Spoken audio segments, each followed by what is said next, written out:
Today's guest has journeyed from a broken childhood through the depths of the adult film industry to finding his true purpose and healing in Jesus Christ. His story is going to inspire you, challenge you, and remind you that no one is beyond God's reach. This is a show you're going to want to share with people all over the world. So, Joshua Broome, welcome to Healing Time. Hey, so glad to be here. I'm really glad you're here because, you put a face to a story that you and I both know millions of men have. Absolutely. Okay, I'm talking about in the church. Yeah, absolutely. I mean, this is a real deal. And for a lot of wives, we know your husbands are struggling. We're on your side. We know that you didn't cause it. We know you're in pain as well. But tell your story. Give us your testimony. What was the mess you got in and how did Jesus kind of tap you? Yeah, so I grew up in a small town in South Carolina. My mom got pregnant around 15 years old, had me at 16.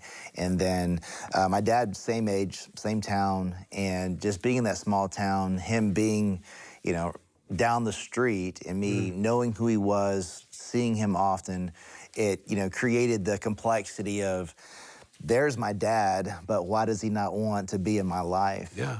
As a kid, what doesn't make sense to you, you try to make sense of. And the way that I made sense of it was, if he doesn't want to be in my life, there must be something wrong with me. Right. So maybe I can become enough so that I feel as if I'm enough. Right. And that kind of, laid the groundwork of me, striving for achievement, striving for applause, striving for anything that would duplicate what I thought it would feel like if I heard my dad say, son, I'm proud of you. The father's voice is the voice of affirmation. Yeah.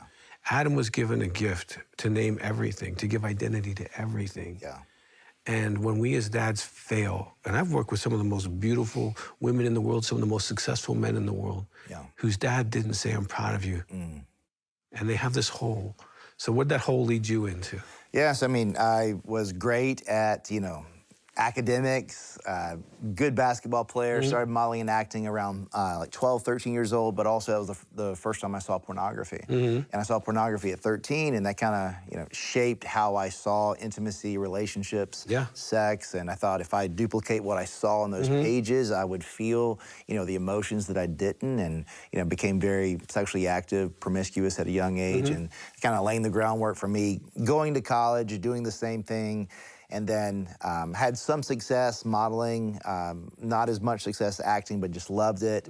Moved to Hollywood, got an agent, was doing pretty good, and then I was in a bar, and a girl walked up to me, was a headhunter for the porn industry, and asked me, hey, would you ever want to do pornography? And as you could realize, and you could understand it, and maybe someone listening, it's like, when you look at porn, there's this dissociation, there's this commodification that happens, subconsciously, where you're objectifying those people to the extent where you really don't believe they're real. No, you don't see them as souls. So when you asked me, hey, do you want to be part of this industry? It was almost like, do you want to, hop in the screen and be, a transformer or something? Right. Like it seems so ridiculous to me, but I was intrigued, and I didn't have a good reason to say no.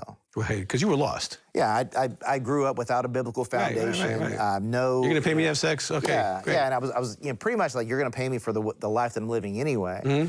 And I think, what's the big deal? And I do one scene, and it blows up my life. And the organization that was managing my career from a modeling and acting standpoint. This is 2006, so very different world. They're like, hey, you're associated with this now. Unfortunately, we can't represent you anymore. And then being from a small town, my mom finds out. And then that just really shook me. And specifically, I remember this moment in time where my mom's working at this restaurant, and the restaurant is facing a convenience store. The convenience store is called Rogers. And I would watch a green Z71 pull up into this parking lot. And that Z71 was my dad, and Rogers was my grandfather. And I would feel, man, why am I not invited into this narrative over and over again? And Satan whispered to me, saying, it's not because you're not chosen, you're a bad kid. You're not good enough. And then when I hurt my mom, when I hurt the only person that never hurt me, because my mom's incredible, when she found out that I was doing porn, Satan doubled down and said, see, you're exactly who you thought you were.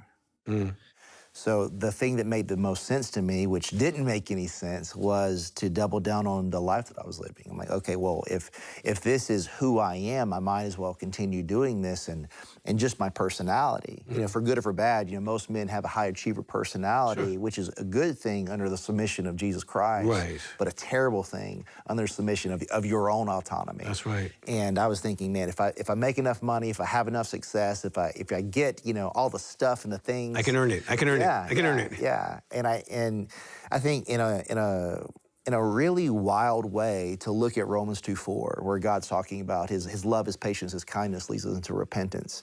God allowed me to experience everything that I thought would fix my life, so I'd realize it wouldn't. Right. Because I had fame, had millions, I had the watch, the penthouse, all the stuff. And What was that moment? What was that moment? so in 2012, I won Performer of the Year. And I'd been nominated for it for 4 years in a row. And I thought something about hearing my name called, saying, hey, the studios and the performers in the industry said, hey, you're the best. You're the guy. I was chosen because I felt overlooked. Sure.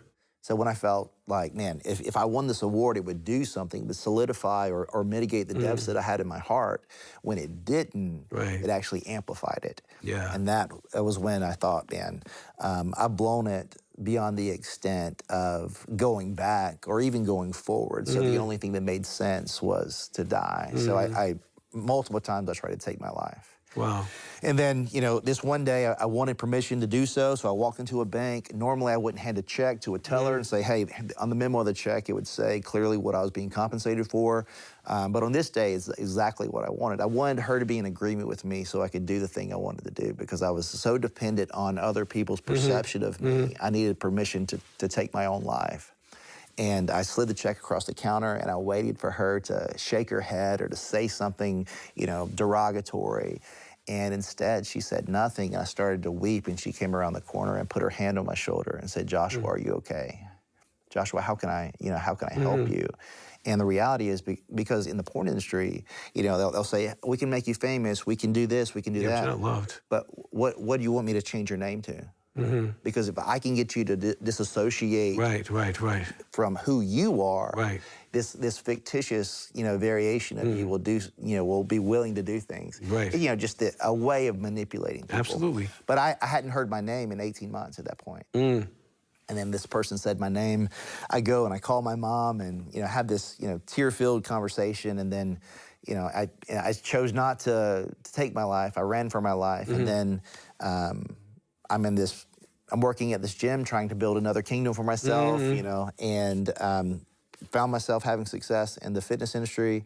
And then I met this girl, and I said, hey, you know, I'm this kid that his daddy didn't want. I've done all this bad stuff, and everything that creates shame in my life is on the internet for the world to see. This is who I am. And she said, guess what? You're not defined by the worst thing you've ever done. You won't be defined by the greatest thing you'll ever do, because you are not the author of you. God is. Do you know him? I was like, no, I don't.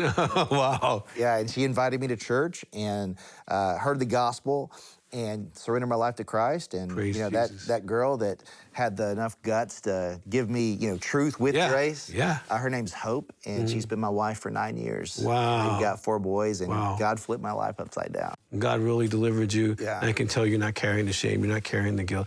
And you don't need to carry guilt or shame if you got a secret life. God wants to set you free. And it's not just for Josh, and he's the guy on the screen that you're watching, okay? And if you're a wife, you're in pain, you know, reach out for help. There's lots of stuff on our website to help you.